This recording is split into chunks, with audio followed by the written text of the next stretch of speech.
What if I told you that true hell isn't a pit of eternal flames and demons with pitchforks, but rather the academic bureaucracy of Cambridge University? Think about it. How far would you go to guarantee the approval of your PhD thesis? Sleepless nights? Dangerous caffeine consumption? And what if the only way to get that perfect letter of recommendation was literally descending into the underworld to rescue the soul of your dead supervisor? Welcome to a journey where toxic academic ambition collides head-on with mystical horror. The descent into hell has never been so bureaucratic.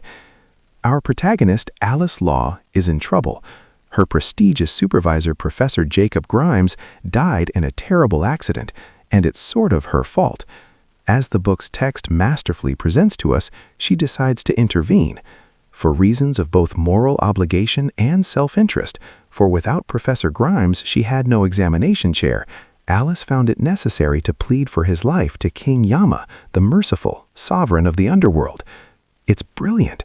The ultimate despair here isn't exactly for the loss of a human life, but for breaking a prerequisite for graduation in the field of analytical magic. To descend to the 8 courts of hell, Alice needs research sources. She becomes a self-taught tartarologist in record time. But the literature review is a nightmare. Dante Alighieri spent too much time on bitter insinuations. Orpheus is literally in pieces, and Aeneas? Pure Roman propaganda. The book's epigraph, quoting Plato, already warns us about this fixation. The true adept of philosophy tends to be misunderstood by other men. They do not perceive that he is always pursuing death and dying. Alice is not a tragic heroine driven by love. She is a brilliant, cold, and extremely calculating academic. She needs that golden letter of recommendation to be at the top. What fascinates me about this work is the suffocating intersection between analytical detachment and absolute madness. Hell becomes just another research logistics problem. Every spell and chalk circle is cast with the same rigor as a peer-reviewed scientific publication.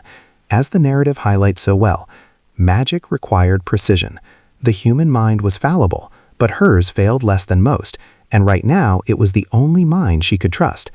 The narrative tension grows because we know that academic arrogance has a very high price when dealing with the primordial forces of life, death, and the beyond. You start out rooting for her to hand in her thesis on time and end up questioning whether any PhD degree is worth eternity in the abyss. This is just the beginning.